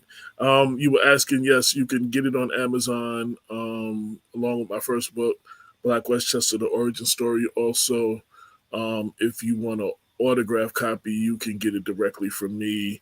You can reach me on any form of social media at Mr. AJ Woodson, or email me at mrajwoodson@gmail.com. And I'll let you know how you can get it, what it costs, and all that good stuff. So, thank you for all that supported it, and yes, thank you. We just want to thank you, AJ, because you are our brother. You are our protector. You always include us. You always invite us on your show. And, Lisa partnering with you, to me, it's a full representation of how you built the relationship with the caucus. So on behalf of the Westchester Black Women's Political Caucus, we love you, AJ. We thank you, AJ. And just as you always support us, we will always support you. Your book is the most talked about book in Black women's circles in Westchester County. And you're right, not only from the women who are in the book, but the women who are not in the book. They want to be in your next book. That's all I hear everywhere I go. Yeah, I'm told that I meet women. I met 3 women yesterday and said, "Oh, I love your book. I'm going to be in your next edition." I was like, "Okay." So it's like that's what these strange women I don't even know are walking up to me telling me, "Yeah, I'm going to be in your next one." I'm like, "Okay." Yeah. So. But AJ, I'm sorry. I'm so sorry. I'm so sorry. I do want to say that, capturing this history like no one else has ever captured it is really just really important. Groundbreaking. No one else has this amount of history captured or printed anywhere that I'm aware of, especially all in one volume. And so this information is not just going to be something that will, I think, be put into the classroom curriculums in some form or another, but I think this will just be a piece of scholarly piece that will be passed on from generations to generations, really, because no one else have captured that. No one is talking about me in terms of what type of history that I've made in Bedford. And so if you didn't capture it, and it's not about me, it's not about the history, it's about the work that we've been able to do together. But the mere fact that we got historical societies and things like that in our communities, but they didn't capture our history like you have captured it. I didn't capture it at all. I had to go to 150 sources. The Historical Society was one of them. Several libraries, several organizations. And it was just funny. It was like the organizations that the people were part of didn't have the information. You think Yolanda Robinson was the first Black female reporter and anchor on News 12. News 12 couldn't tell me what year she was there. Like, I couldn't get the information from News 12. And it was several other. I went to some police departments about their first woman black chief or whatever. And it took, some of them had it, and some of them it took forever for them to dig it up because they didn't have this information even readily available. And it was a lot of digging, and it was well worth it, I believe. And hopefully, hopefully it'll be the gift that keeps on giving, and hopefully it'll inspire others to do some similar projects. I know that there'll probably be more books, but I've learned that I'm gonna probably have to break it up, like women in politics, and then women in education. Like, just doing it, it's too many of y'all to just do like that. So I'm probably gonna do further books on that level. I'm working on my 3rd book now, for the 50th anniversary of hip hop, celebrating hip hop from Westchester. The book is called "We Got Our Own Thing," after a Heavy D song, a look at hip hop from the 914. So that will be very detailed and detail-oriented and full of interviews and articles and lists and all kinds of fun facts. And so hopefully that'll be out August, September-ish. So I'm working on that now. AJ, a shameless plug. I have to actually thank Madam President, because it was this time last year where she literally sent me a text. I can't go on AJ's show, represent. And I was like, what? What do you mean? Wait a minute. What do you mean? What are you talking about? I got to go on the radio? I don't know what to say. I don't know. And then next thing you know, I'm co-hosting with you and Damon. And it was amazing. And this experience, like I said, it's that love I didn't even realize I needed, So thank you, AJ, for welcoming me, and thank you, Madam President, for pushing me. What is it? I voluntold. Yes, I was voluntold to go represent the caucus on and so I love you both. Thank you so much. And AJ, I told you I missed it terribly. I'd listen and I'd be like, I want to be on there. So. Well, also paying tribute to my mother, you were able to tell me, well, I lost my father in September 2021, and you were able to tell me stories about both my mom and my dad. We talked about it on the show before. Lisa, I guess, had a tenant or something that wasn't paying and was in danger of losing her house, and called the Westchester Resident Opportunity where my mother worked, and my mother helped her save her house. So she was able to tell me that story. And then she worked at General Motors on the paint line, I guess, with the last 6 months that General Motors was open in Tarrytown with my dad. So, like, she was able to tell me stories of both of them. And then we knew she was family. She went to high school with Damon. So it was just like, oh, she's just family with Black Westchester. So, and I want to shout out Marianne. She didn't want any credit, but she actually, in her free time, what time she did have, tried to proofread at least the first half of the book, and she caught a lot of stuff that I missed, and there's probably some other errors in there, but she did a lot of work, especially in the beginning of the book. In her free time, she was very busy, but she was able to make some time. So I definitely want to thank her. And Lisa, the first time you were on here, you was like, yeah, I know your mom, I know Pat, so and we talked. When my mother passed, my mother was part of an organization called Zonta Women's Organization, and they had a radio show on WVOX, and my mom was on there being interviewed, telling everybody how to save their houses if they were in foreclosure. And after my mother passed, she got the audio of the show and sent it to my sister, and it was like the only voice I had of my mom after she passed. So it was like every time I missed her, I got to hear her in her element, helping other people.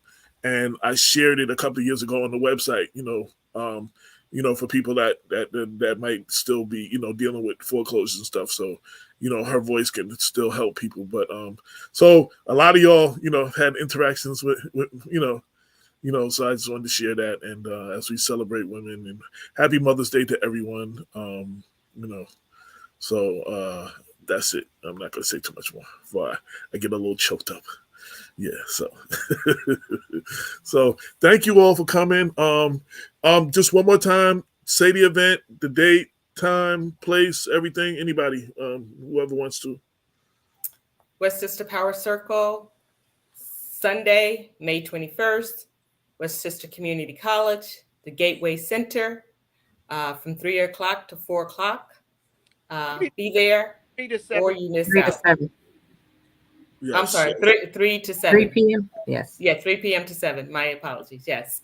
Oh, and last year, I want to thank y'all. I had a young woman who wanted to write for Black Westchester, who, I let her co-host last year, and she came and covered it, and I wanted to surround her with a bunch of powerful Black women, and y'all welcomed her. I'm not sure what she's doing now, but y'all welcomed her, and I thought that was very powerful for her to see, powerful Black women, and she definitely wrote a great article on the event and everything. So thank y'all for welcoming her, because I think that's the most important thing. We gotta in our community, sometimes we get these positions and then we carry them until we die, and we never pass the information on to anybody. And I used to say when I was younger, it's a shame when we allow these older people to pass with the wealth of knowledge they have. And I'm so sorry there's a few people I let pass that I didn't sit by and pick their brains.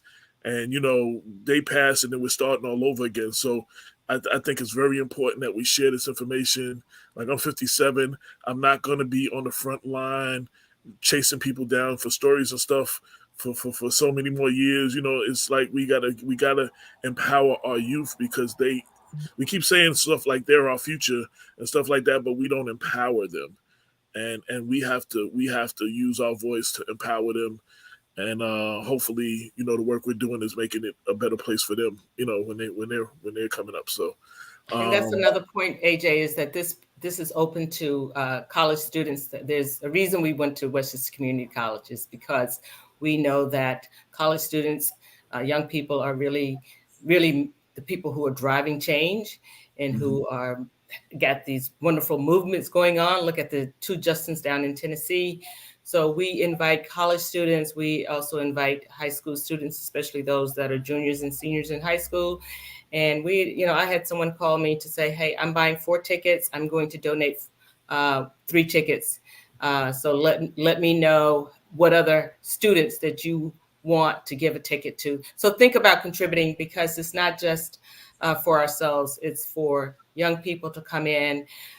We know that they are currently really the driving force, one of the driving forces behind many of these movements that are currently happening, especially around gun control and the mass shootings and things like that.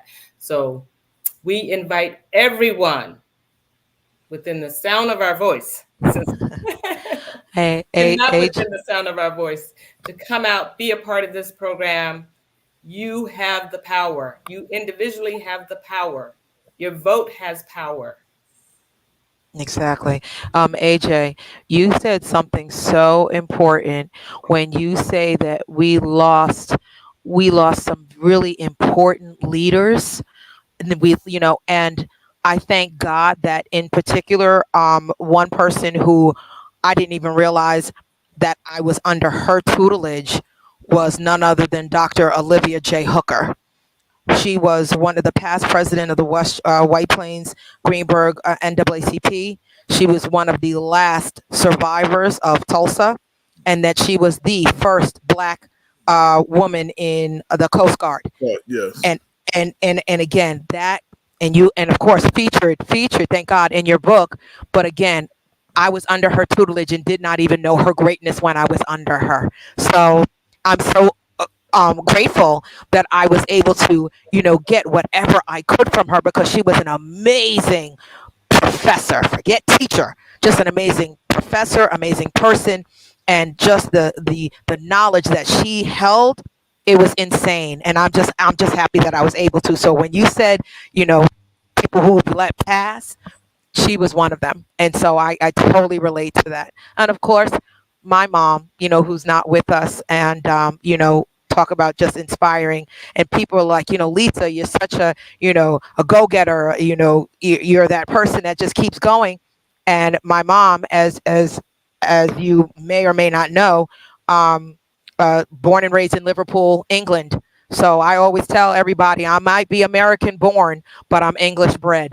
So, so we know about, she had her green card and, had to come here. She came here as an au pair, so, we get it. But thank you so much, AJ, for just everything that you do. We appreciate you.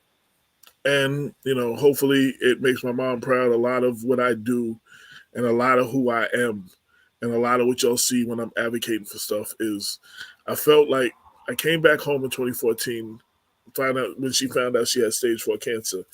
And that's when Damon approached me with the idea for Black Westchester. And she got to see the beginning of it, the website and the first few stories and stuff. And I felt like she passed me a baton to continue to do work in my community and educate people and stuff. So I ride that every day. So, a lot of people contributed to it. I did a tribute to C. Vernon Mason. He just passed, and I covered the defamation trial. The Dutchess County ADA sued him, Reverend Sharpton, and Alton Maddox for defamation, and no, Alton Maddox is the one. I'm sorry, is the one that passed, right? That's the one that just passed, Alton Maddox. So yeah, Alton Maddox. So, and I was writing for a Black newspaper out of Brooklyn called the Daily Challenge. It's a daily newspaper, and I was there, rode the bus every day from the Bronx to Poughkeepsie, and he rode the bus and he made sure I understood all the legalese. And for whatever reason, he didn't know me. He knew this was like the first trial like that I was covering, because I usually did most entertainment stuff. And he would spend time with me, gave me his phone number. I talked to him a lot.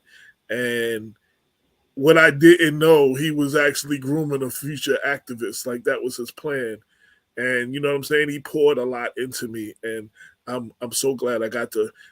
Sharpton's lawyer, Michael Hardy, actually did some too, but mostly Automatics. He poured a lot into me, and I did a big tribute to him after he passed. And it was a lot of people like that. You know, Khalid Muhammad, before he died, that was with the Nation of Islam, and he went off on his own.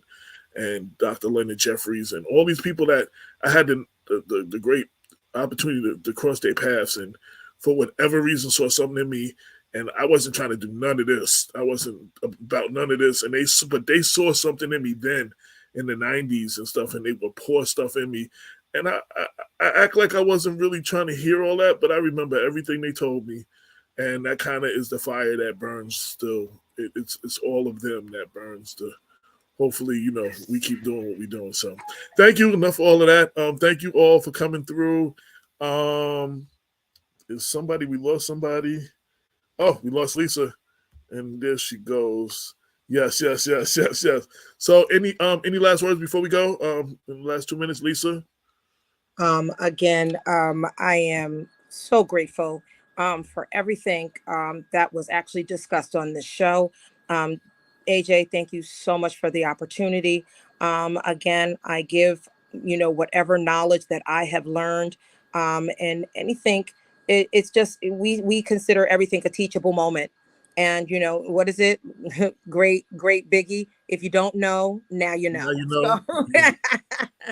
So yes. and again, and I want to just wish you a congratulations on the hip hop book coming up, because a lot of people don't realize just how important it was to our culture. I'll say it all day long, the culture, just how important music is to our culture. And the fact that you want to focus on it in Westchester, again, just warms my heart. You know, and as a former B girl, you know, who used to rhyme with Damon, hello, somebody, you know, again, it just warms my heart. Yeah, people don't know that side of they don't know that side of Damon. They don't know the early wild days of Damon. Damon was not always the individual he is right now. So. Yeah, no, Damon had crazy lyric. He was a crazy lyricist. I'm serious. So yeah, no, wait, and a lot of people don't realize in the caucus that it was myself and Christia. We used to rhyme and battle against men. I call them men because they were boys, but men. So, you know, again, it just warms my heart. I will be one of the first purchasers of that book. And again, I just want to thank you. And, you know, and we know that losing a mom, that void can never be filled. But we know that the Lord is always watching over you, and may he just keep his arms around you. And, you know, we pray your strength, because, again, it's never easy. Never easy. I love you, and there's nothing you can do about it. Aha. So this has been Black Westchester Presents the People Before Politics radio show, the Westchester Black Women's Political Caucus takeover. You could be doing anything else, but you decide to ride with us, and we greatly appreciate it. Until next week, peace. 22 million black victims of Americanism are waking up, and they're gaining a new political consciousness, becoming politically mature. And as they develop this political maturity, they're able to see the recent trends in these political elections. Any minority that has a block of votes that stick together is in a strategic position. Either way you go, that's who gets it. You're in a position to determine who go to the White House and who stay in the doghouse. You're the one who has that power. You and I have never seen democracy. All we've seen is hypocrisy.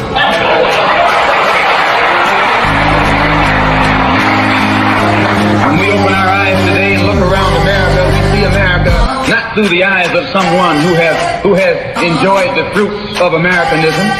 We see America through the eyes of someone who has been the victim of Americanism. We don't see any American dream. We've experienced only the American nightmare. We haven't benefited from America's democracy. We've only suffered from America's hypocrisy. And the generation that's coming up now can see it and are not afraid to say it. And are not afraid to say it. And are not afraid to say it. And are not afraid to say it. And are not afraid to say it. And are not afraid to say it. And are not afraid to say it. And are not afraid to say it. And are not afraid to say it. And are not afraid to say it.